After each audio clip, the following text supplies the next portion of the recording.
welcome to Soap Secrets. Now, here we really are getting to Christmas mode now. We're talking Casualty and Holby today, and Claire Ruck is joining me. Hi, Claire. Hi, Hannah. Okay, so let's start with Casualty, because this is the second of the two-parter for Casualty's Christmas episode. And of course, last week we left pregnant nurse Rosie lying on the stairwell when she was pushed over the banister by her very unstable mother Laura. So really high drama last week. Yes. I would like to say one thing, first of all, Hannah. If you're pregnant and are planning a C-section, there is a close-up shot of a C-section in this episode, and you might perhaps want to not watch this episode. Give it a wide berth, no pun intended. Yes, a very wide berth. I wanted to give it a wide berth because it just come up to me, and I went, oh, okay. I've had a cesarean and I didn't want to look at that either. So that's one to think about.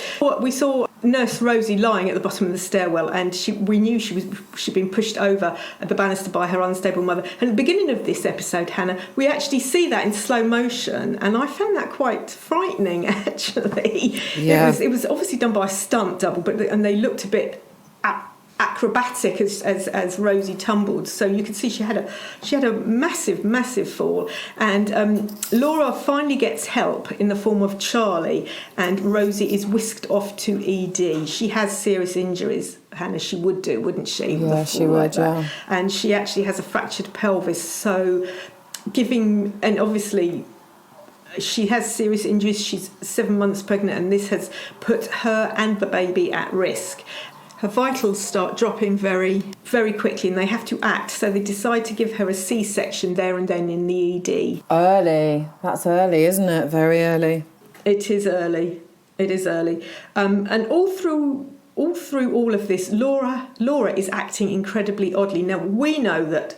The viewer, we know that she is a bad mum and that she's been in prison and that she has this fictitious disorder, but Charlie vaguely remembers her from 15 years ago, but you've got to, if you work in an ED, so much goes past you.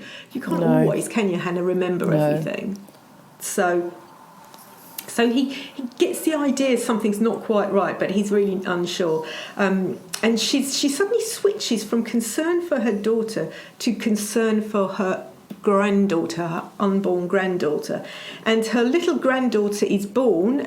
There is a couple of complications. She is obviously early, and she doesn't breathe immediately. So they do have to do some work on her, and suddenly Laura just bustles in, and she says that she's had a chat with Rosie, and Rosie wants to call her daughter Holly, and Rosie is obviously, once the baby's born, whisked upstairs for the surgery for her injuries, leaving little Holly downstairs, and Laura steals the baby and tries to abduct her. Hannah, isn't that awful? Oh no, I can't. I find storylines like this really hard. So she is on a locked ward, and Laura doesn't have a pass, so she can't actually get outside.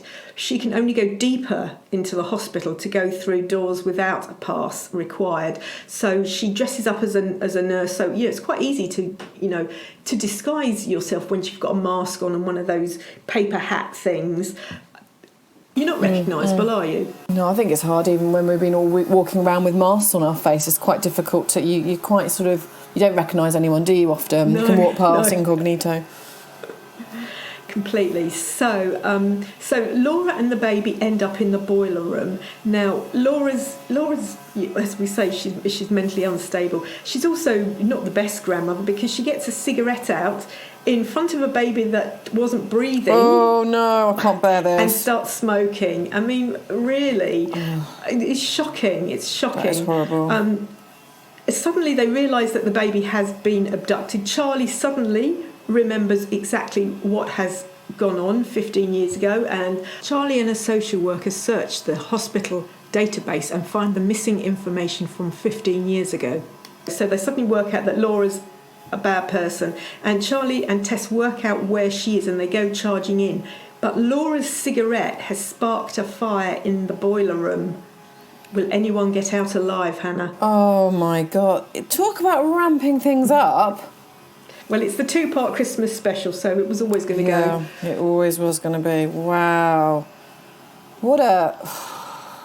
God. It's not the only thing that's going on, though, is it? No. Because Ian is not well either, has internal bleeding. Yes. As we remembered last week, he was the hero paramedic, and he was, yeah. He abseiled down to a ledge in a quarry to help 2 people in a van. The van fell off the ledge and it went to the bottom of the quarry. And he said he was fine, but at the end of last week's episode, we saw him collapse. And it turns out he has internal bleeding, but he's misdiagnosed. Is it up to Dylan it's up to Dylan and the team to save him, but will Ian get the girl? Because you know our Ian, he's just lovely, but you know, he's always trying to romance with someone, and he's got the hots for his new paramedic colleague Chrissy. Will she hang around? You know what? I'd like to think that with all this sadness at Christmas in Casualty, he just might. I mean, I'm holding out hope. They need to get some mistletoe up on that ward. But we're not meant to be kissing, are we? We're not meant to be kissing strangers, Hannah. Oh, yes, of course. I must remember that. I'm in a soap plan now where anything is possible, Claire. Forgive me. Well, Casualty, there we have it. Loads going on to keep us going. Can the same be said for Holby? I imagine it will. This is the last Christmas in Holby, isn't it? Yes. We know it's coming to an end, so I suspect they've, pulled out the stops. Yes, I think this is a really fine Christmas special, Hannah, and the writers have done an amazing job. And it doesn't have all the bang of Casualty. We don't have a fire. We don't have explosions. We don't have anything. But it's really warm. I came away feeling really warm, and not all the stories are happy, Hannah. Okay, so I do need my tissues. Yes.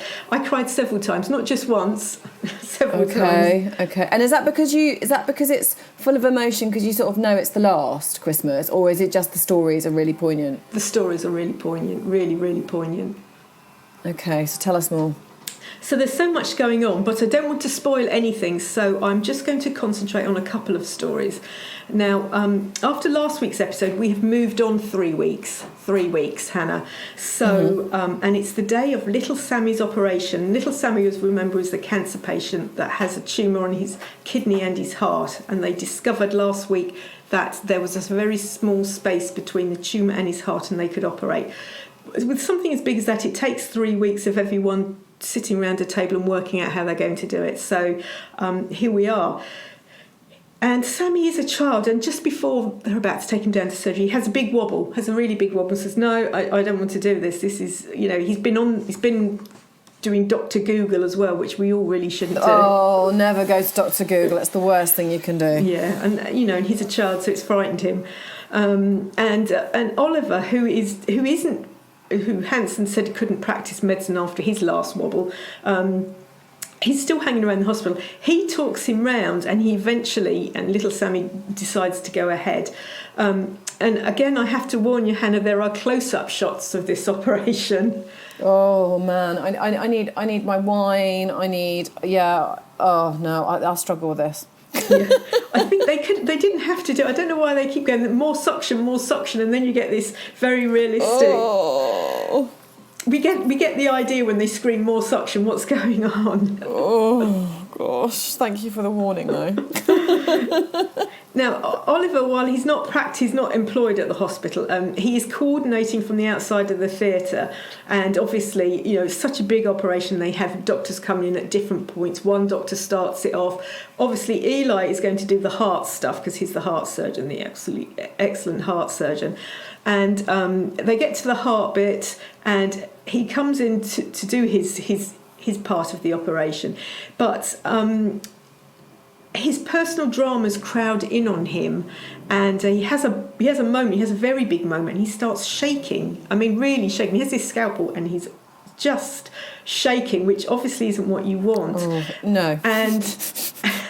And Russ, who's in there with him, asks Oliver, who actually isn't employed by the hospital at this point, but will pop that to one side, to take over and finish the surgery. And Oliver does. He does brilliantly. You know, for a man that's been shot in the head and has had PTSD, he finishes and he does save little Sammy's life. But it is very complicated surgery, and it didn't quite go the way they wanted it to. So it went the hard way. There was an easy way they were hoping it was going to go, but they had to go the hard way. And we have to ask, will little Sammy be okay? Because, you know, these operations do sometimes have consequences. Of course they do. And especially with a scalpel that's shaking. Also, last week we saw that Dom was really struggling because Carol passed away. Yeah. He's in very deep grief, struggling with all the carol singing and general merriment. And it's funny, actually, because, you know, you can really enjoy Christmas and then something happens and it just surpasses the feelings of happiness that Christmas brings to a lot of people. Yes. And something like this has done exactly that, hasn't it, for Dom? Yes, completely. It has. You know, someone sitting there singing... Jong is sitting there singing carols. He just gets on his last nerve, and you know, so Ange sees this and knows that, you know, he's struggling with his mum's death, and he finds him sitting outside and takes him a coffee. Now this made me cry a lot. This one, because this is a very warm part of the story, because as we know, Carol was Dom's adoptive mother, and Ange, who was a teenage pregnant girl, she is Dom's natural mother. But Carol, knowing that she was going to pass, that her time was limited, had reached out to Ange and gave her a keepsake box for Dom to give when she was no longer here. And it's this that Carol gives to Dom over coffee, and he opens all this box of memories of him and his mum, Carol. And I just sat and cried. It was just... Gosh. I'm going to need a big box of Kleenex, aren't I? I know. And they do share a moment, and Ange says, I'm sorry I wasn't there for you, I should have been there for you. But, you know, she was a teenage mother, and there's a lot in that relationship. You know, I think it's nice, you know. Carol opened up to Ange, and she wasn't afraid to share her son with his newfound natural mother. So it is a lovely, lovely story. It's a lovely story, but it doesn't end there, because you're going to leave us today on a cliffhanger, aren't you? Yes. The episode ends, and this is all I can say, with a kiss and 2 proposals. Ooh, we need like a drum roll there or something. And also, do watch till the credits come. Don't think once you've seen that, oh, this is over. Do watch till the credits roll, because there is something there that is really going to impact in January. Okay, lovely. Thank you, Claire. Sounds amazing. The hospital dramas are on fire, literally, in one of them. Until next week, thank you for listening and stay safe.